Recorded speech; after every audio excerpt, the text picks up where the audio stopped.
जय हिंद। आज हम लोग सेंस ऑर्गन के बारे में समझेंगे, यानी कि ज्ञानेंद्रियों के बारे में समझेंगे। तो चलिए आइए वीडियो को स्टार्ट करते हैं। जो हमारी ज्ञानेंद्रियां होती हैं, हमारी ज्ञानेंद्रियां कितनी होती हैं? 5। यानी कि ज्ञानेंद्रियों की अगर हम लोग परिभाषा देखें तो क्या परिभाषा होगी? बाहरी वातावरण से, यानी कि ऐसे अंग जो हमें बाहरी वातावरण से अवगत कराते हैं या ज्ञान कराते हैं। बाहरी वातावरण का बाहरी वातावरण का ज्ञान कराना, बाहरी वातावरण का ज्ञान कराना। अब ये 5 ज्ञानेंद्रियां कौन कौन सी होती हैं? जैसे हमारी हो गई स्किन का मतलब त्वचा। ओके, ज्ञानेंद्रियां 5 कौन कौन सी होती हैं?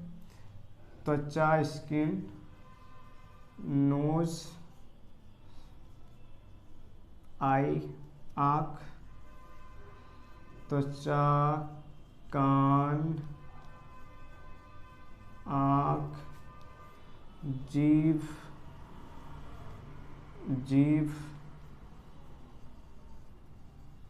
टंग, जीभ, और कौन सी होती है हमारी? नाक हो गई, सॉरी यहाँ पे ये नोज नाक होगी, नाक। और ये हमारी यहाँ पे क्या होगा? ईयर मीन्स कान। ये हमारी 5 ज्ञानेंद्रियाँ होती हैं: त्वचा, नाक, आँख, जीभ और कान। ओके, ज्ञानेंद्रियाँ कितनी होती हैं? 5। कौन कौन सी? ये भी आप पता चल गया आपको। अब सबसे पहली ज्ञानेंद्रिय यानी कि हम लोग त्वचा के बारे में बात करेंगे। किसके बारे में बात करेंगे? त्वचा यानी कि स्किन। देखिए, इसकी डिफिनेशन तो आपको पता ही चल गया ना। ऐसे अंग जो हमें बाहरी वातावरण से अवगत कराते हैं, या ऐसे अंग जो हमें बाहरी वातावरण का ज्ञान करवाते हैं, उन्हें हम लोग क्या कहते हैं? सेंस ऑर्गन कहते हैं, यानी कि ज्ञानेंद्रियां कहते हैं। ओके, तो सबसे पहले हम लोग किसके बारे में बात करेंगे? त्वचा। अब देखो, त्वचा के अध्ययन को क्या कहते हैं? त्वचा के अध्ययन को क्या कहते हैं? डर्मेटोलॉजी। क्या कहते हैं? डर्मेटोलॉजी। ओके, ये क्या हो गया? इसका अध्ययन। त्वचा के अध्ययन को क्या कहते हैं? डर्मेटोलॉजी। ओके, और ये कौन सा ऊतक की बनी होती है त्वचा? तो वो होती है संयोजी ऊतक। संयोजी ऊतक यानी कि कनेक्टिव टिश्यू। ओके, और अगर हम इसके जीवन काल की बात करें तो इसका जीवन काल होता है 28 डेज, यानी कि 4 वीक होता है लगभग। ओके, इसका ये क्या होता है? लाइफ स्पेन, यानी कि जीवन काल। अच्छा, देखो, एक ये क्वेश्चन मोस्ट इम्पॉर्टेंट है कि शरीर का कौन सा भाग सबसे बड़ा अंग? सबसे बड़ा अंग, सबसे बड़ा अंग। यहाँ पे 2 फैक्ट हैं।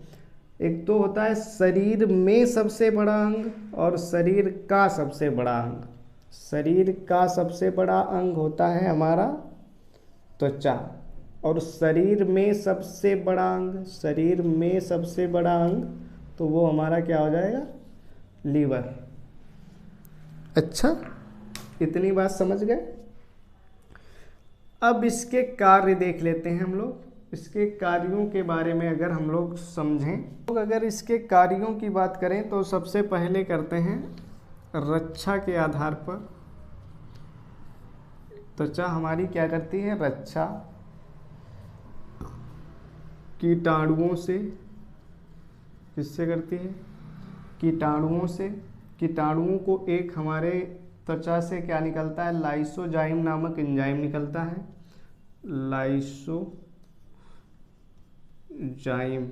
यह एंजाइम कीटाणुओं को नष्ट कर देता है। दूसरा, यह हमारी अल्ट्रावायलेंट यानी कि पराबैंगनी किरणों से भी सुरक्षा करती है। मेलानिन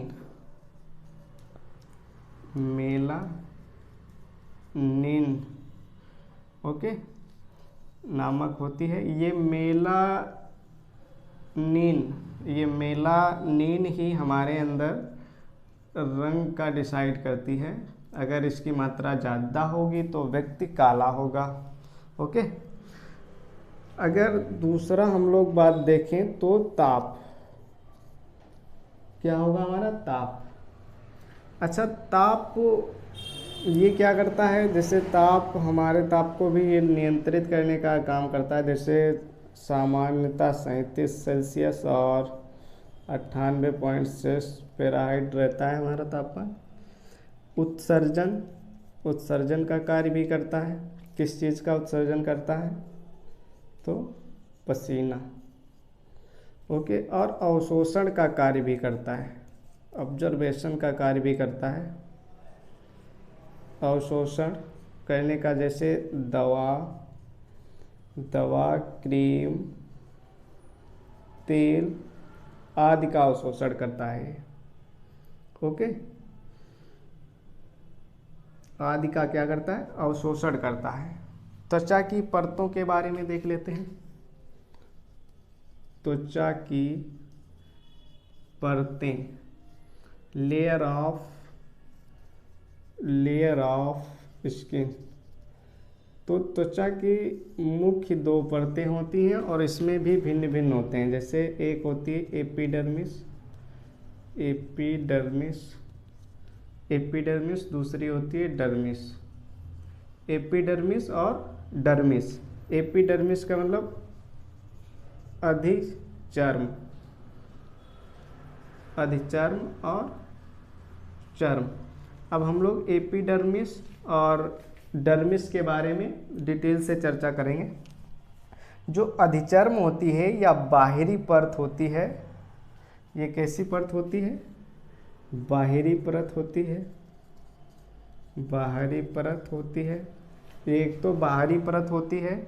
ओके, इसमें क्या होता है, इसमें नो ब्लड नहीं होता है। और ये जो मेलानिन होता है ये इसी भाग में पाया जाता है। मेलानिन,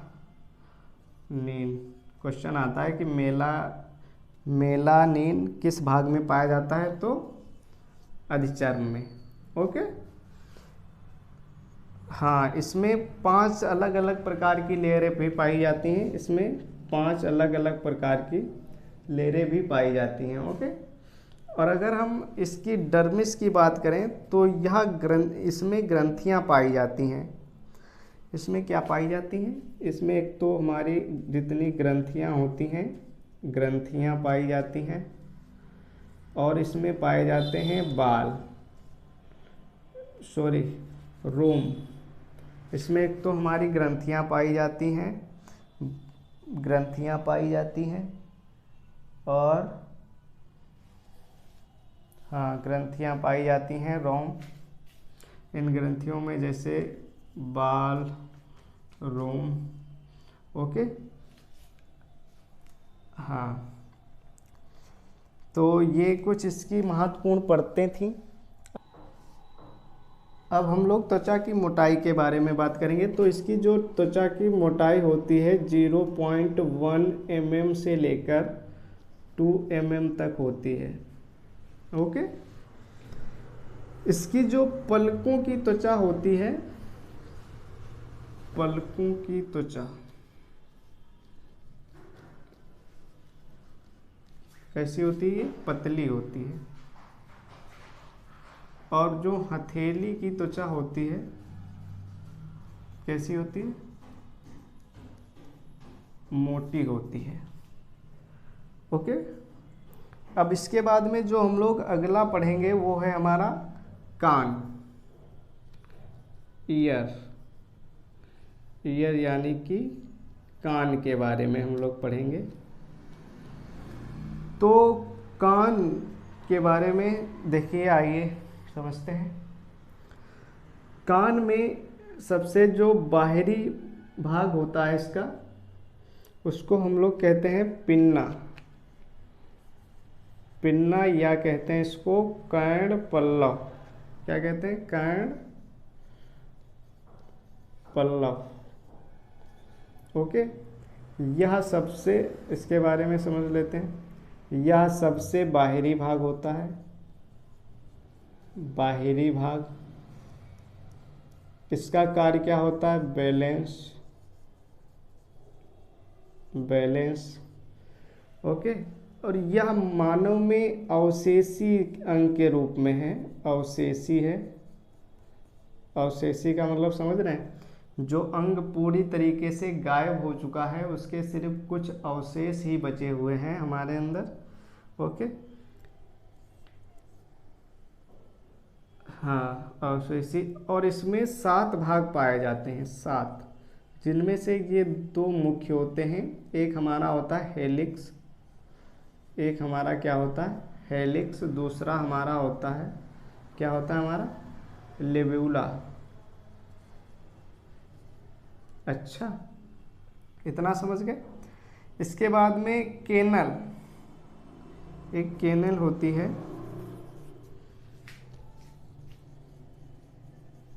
केनल, ओके, ये केनल कहाँ खुलती है जाके? ईयर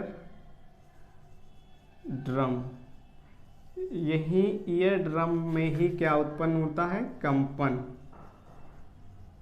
कंपन।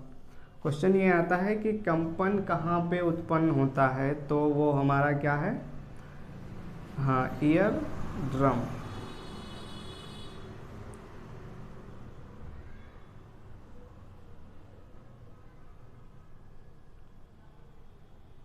ओके, इसके बाद में ओस्क्यूलस।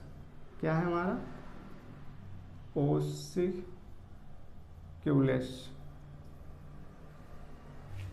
अगला शब्द क्या है हमारा? ओस्क्यूलस। ये क्या करता है? ये आयाम को बढ़ाता है। क्या करता है ये? आयाम को बढ़ाना। अच्छा, अच्छा, इसके बाद में जो अगला पॉइंट है हमारा, ये आयाम अकेले नहीं होता है, ये होता है MI। ये क्या होता है? MIS, malleus incus stapes. क्या होता है?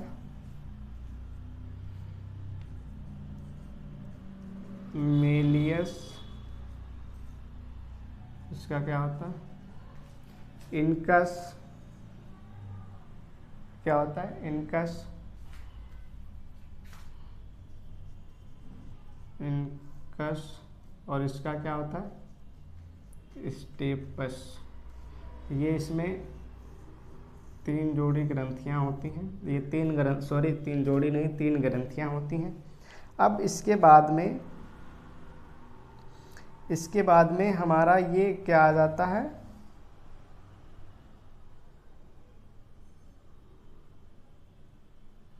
उसके बाद में ये हमारा आ जाता है कोकेलिया। ये कैसा होता है? तरल। ये हमारा कैसा होता है? तरल होता है। ये क्या करता है? सिग्नल भेजता है। सिग्नल। ये क्या करता है? सिग्नल भेजता है। कहाँ को भेज देता है? कार्पोरा पेंडिकल में। कार्पोरा पेंडिकल में, कार्पोरा पेंडिकल में भेज देता है। और ये कार्पोरा पेंडिकल कहाँ पर पाया जाता है? ब्रेन में। ब्रेन के ऊपर मैं ऑलरेडी एक वीडियो बना चुका हूँ, अगर आपने नहीं देखी है तो वो जा कर के देख लें। अब हमारा ये कान हो गया। अब हम लोग बात करेंगे किसके बारे में? जीभ के बारे में। जीभ के बारे में कुछ महत्वपूर्ण तथ्यों के बारे में समझते हैं। ये एक प्रकार की स्नायु होती है। स्नायु का मतलब समझ रहे हैं आप? मांसल होती है। ओके, यह किस ऊतक की बनी होती है? तो ये भी होती है संयोजी ऊतक यानी कि कनेक्टिव टिश्यू की, संयोजी ऊतक की बनी होती है। ओके, अगला जो है इसका कार्य क्या होता है, इसका कार्य होता है वॉइस कंट्रोलर। वॉइस कंट्रोलर का कार्य करती है। दूसरा स्वाद, स्वाद बताने का कार्य करती है। अगला जो इसका पॉइंट है वो इसमें 10,000 स्वाद कणिकाएँ पाई जाती हैं। क्या पाई जाती हैं? स्वाद कणिकाएँ। कितनी स्वाद कणिकाएँ पाई जाती हैं? 10,000। ओके, हाँ, इसका जो साइज होता है, इसका साइज ऐसे होता है, नीचे से ऊपर की ओर बड़ा होता है। ओके, हाँ, इसके अगर साइज की हम बात करें तो ऐसे देख लो,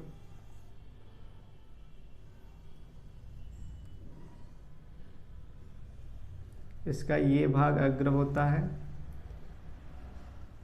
ये इधर होते हैं, और ये वाला पश्च भाग होता है।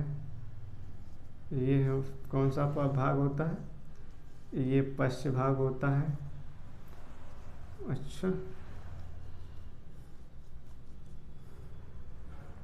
ये अग्रभाग होता है। Structure of Tong, structure of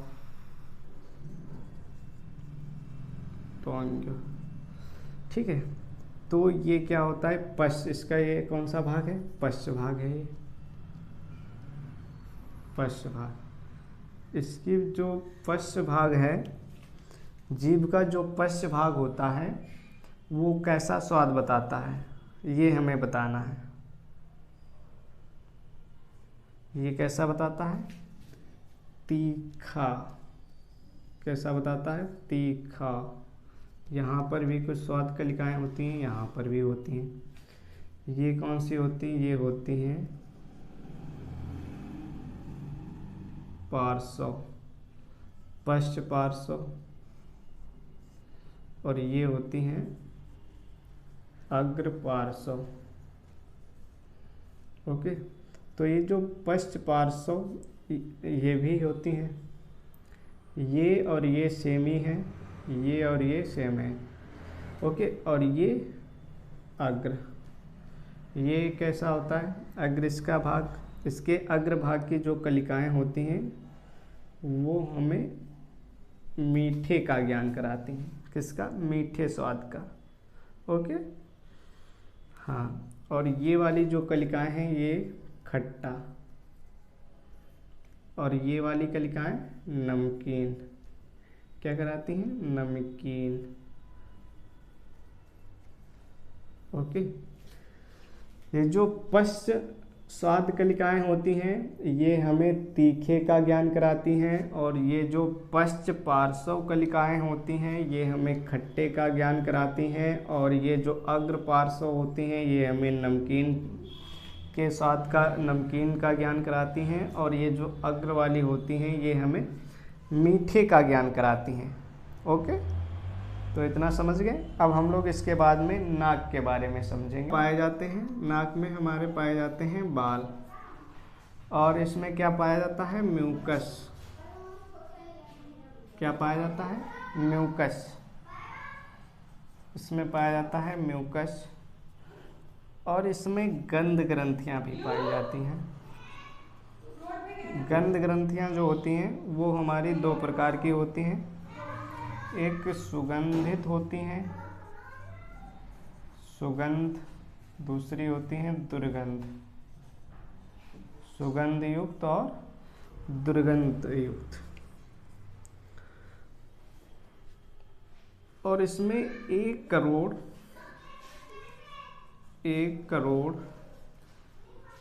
of factor nervous पाई जाती हैं। ऑफ फैक्टरी ल्यूब यानी कि नर्व्स, मांसपेशियां पाई जाती हैं। ओके, ये क्या करती हैं, ये सूंघने की क्षमता को बढ़ावा देती हैं। जिसमें ज़्यादा पाई जाती हैं उसमें सूंघने की क्षमता ज़्यादा होती है। जैसे जो डॉग होता है, कुत्ता होता है, उसमें ये ग्रंथियाँ ज़्यादा मात्रा में पाई जाती हैं, इसीलिए उनके जो सूंघने की क्षमता होती है वो ज़्यादा होती है। तो ये ज्ञानेंद्रियाँ यानी कि सेंस ऑर्गन्स, इसके बारे में आप समझ गए होंगे। तो आज के लिए बस इतने ही। अब हम लोग नेक्स्ट वीडियो में मिलते हैं, जब